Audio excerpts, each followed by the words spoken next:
Hey everyone, welcome back to my channel the chit chat show. आज हम बात करने वाले हैं रश्मिका मंदाना के बारे में, जो नेशनल क्रश है इंडिया का। और उनको जो over a period of time success मिलने के बाद भी हेट मिलती आई है और जो इतनी ज़्यादा ट्रोलिंग वो फेस करती आई है, उसके बारे में।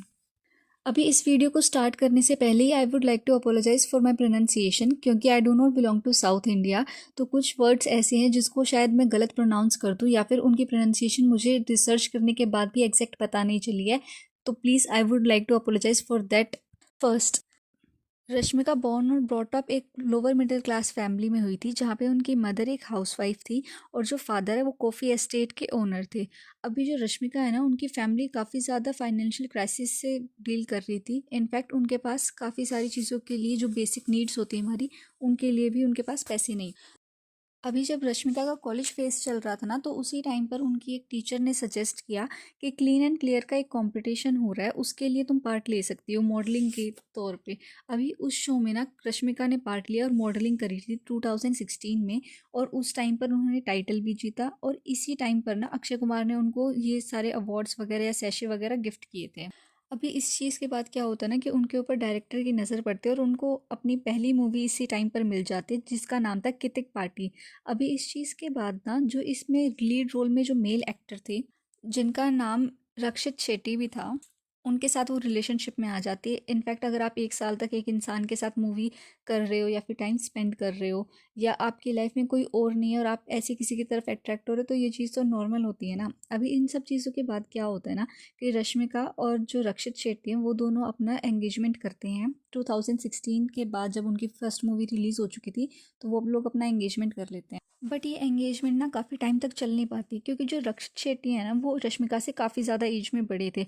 अब इसी ये एक बहुत नॉर्मल चीज़ है। फॉर एग्जांपल, अगर आप 20 ईयर ओल्ड हो और एक 30 ईयर ओल्ड के साथ आपकी शादी होने वाली है, तो बहुत ज़्यादा जनरेशन गैप हो जाता है और हमारी थिंकिंग में बहुत ज़्यादा डिफरेंस आ जाता है। अभी इस चीज़ में ना रश्मिका के गोल्स अलग होंगे, और जो रक्षित शेट्टी है, उनके जो लाइफ गोल्स हैं, वो मोस्ट प्रोबेबली सेटलिंग डाउन के होंगे।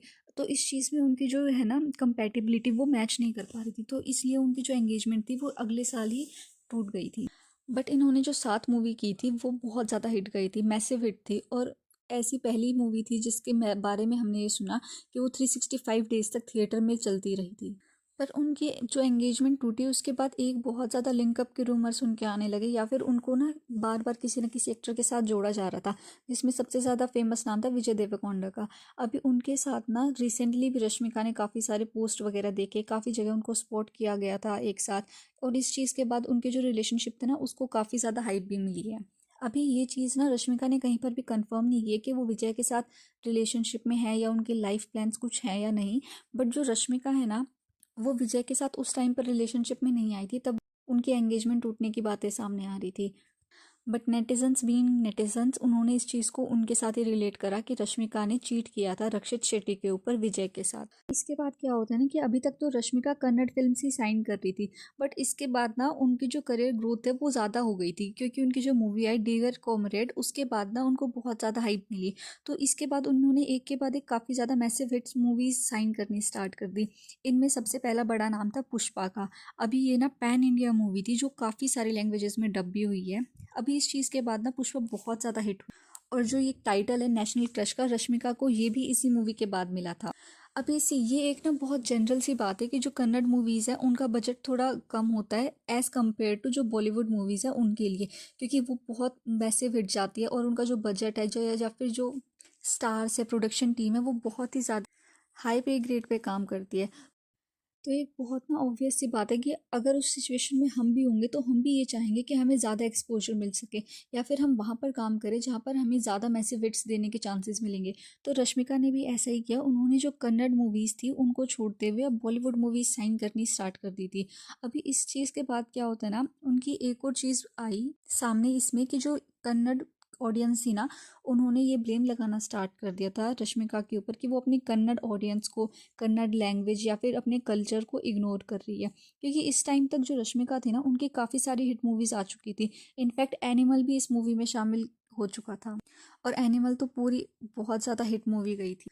सी इस चीज़ में ना कुछ भी गलत नहीं है अगर वो इन मूवीज़ को चूज़ कर रही थी, बट द प्रॉब्लम वॉस कि जो रश्मिका थी उन्होंने कभी भी अपनी जो कन्नड़ फिल्म इंडस्ट्री थी या फिर जहाँ से उनकी जो चांस मिला उन्हें या फिर जहाँ से उनकी बिगनिंग हुई थी, उन्होंने उसको कभी भी वो क्रेडिट नहीं दिया। इनफैक्ट काफ़ी सारे इंटरव्यूज़ में, काफ़ी सारी वीडियोज़ में उनको अनग्रेटफुल भी देखा गया। इनफैक्ट वो इग्नोर करती है कन्नड़ से रिलेटेड क्वेश्चंस को, या फिर जो उनके पहले डायरेक्टर थे, प्रोड्यूसर थे, उनके जो रिलेटेड क्वेश्चंस होते हैं उनको इग्नोर करती है या फिर एक बहुत ही मीन तरीके से उनको एड्रेस करती हैं।